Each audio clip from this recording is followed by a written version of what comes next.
ഇതാരുടെ കറുത്ത ഷർട്ട്? ഈ കൂളിംഗ് ഗ്ലാസ് വെച്ച് വരരുത് നിന്നോട് പല പ്രാവശ്യം പറഞ്ഞതാ. മഞ്ഞയായിരുന്നോ?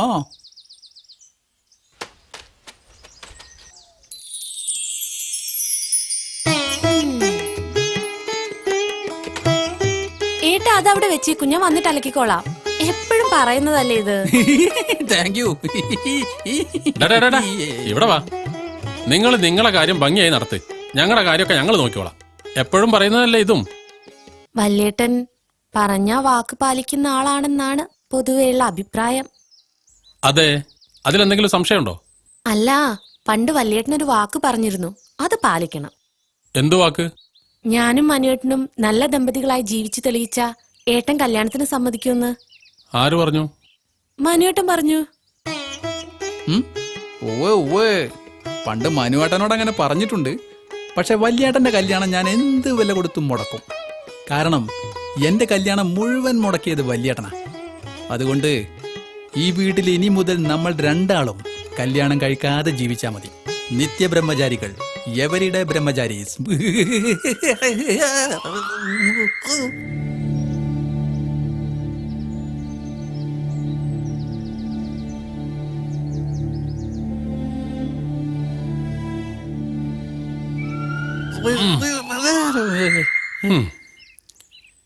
ഈ കൂളിംഗ് ഗ്ലാസ് ഒക്കെ വെച്ച് നിന്നൂടാ നിനക്ക്? Thank you. അബി, ജീവിതത്തിന് പൂർണ്ണത കിട്ടണമെങ്കിൽ ഒരു കല്യാണമൊക്കെ കഴിക്കണം. പണ്ടൊരു മഹാൻ പറഞ്ഞ പോലെ വൈവാഹിക ജീവിതത്തിന് ഏറെ പ്രയാസങ്ങൾ ഉണ്ടെങ്കിലും ബ്രഹ്മചര്യത്തിന് ഒരു സുഖവുമില്ല. ഇല്ല, ഞാൻ സമ്മതിക്കില്ല. കുറെ കാലമായിട്ട് എന്റെ കല്യാണം മുഴുവൻ മുടക്കിയത് വല്യേട്ടനാ. നിന്റെ സമ്മതം എനിക്ക് വേണ്ടടാ, പൊട്ടാ. പോടാ.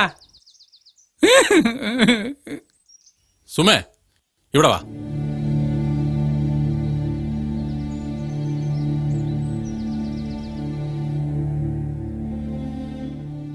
യഥാർത്ഥത്തിൽ മനുവും നീയും തമ്മിലുള്ള പ്രശ്നങ്ങൾ എന്തായിരുന്നു? എന്തിനാ വല്യേട്ടപ്പ അതൊക്കെ അറിയുന്നത്? അതെല്ലാം കഴിഞ്ഞ കഥകളല്ലേ. അല്ല, ഇനി ഈ വീട്ടിലൊരു കല്യാണമൊക്കെ ഉണ്ടാവുമ്പോ ഇനിയും അത്തരം പ്രശ്നങ്ങൾ ആവർത്തിക്കരുതല്ലോ. ഇല്ല വല്യേട്ട, ഇനി ഈ വീട്ടിൽ ഏതൊരു പെണ്ണ് വന്നാലും അങ്ങനെയുള്ളതൊന്നും ആവർത്തിക്കില്ല. അത് ഞാൻ വാക്ക് തരാം. പ്രോമിസ്? പ്രോമിസ്.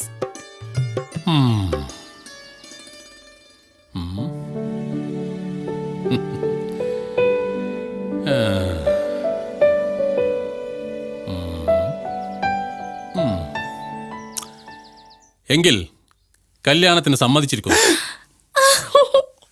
വല്യേട്ടൻ കല്യാണത്തിന് സമ്മതിച്ചേ.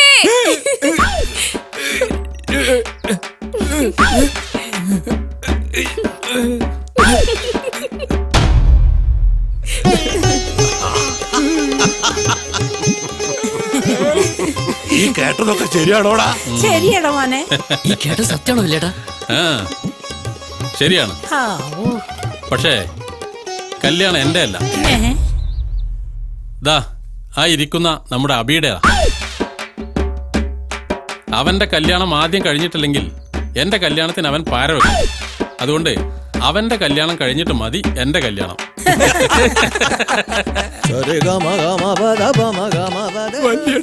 അയ്യോ, എന്താടാ?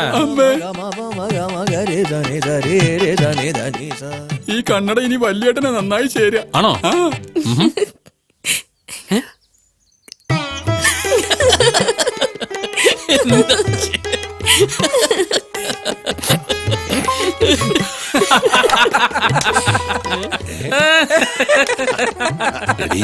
വെറുതെ അങ്ങ് ചിരിച്ചൂട്.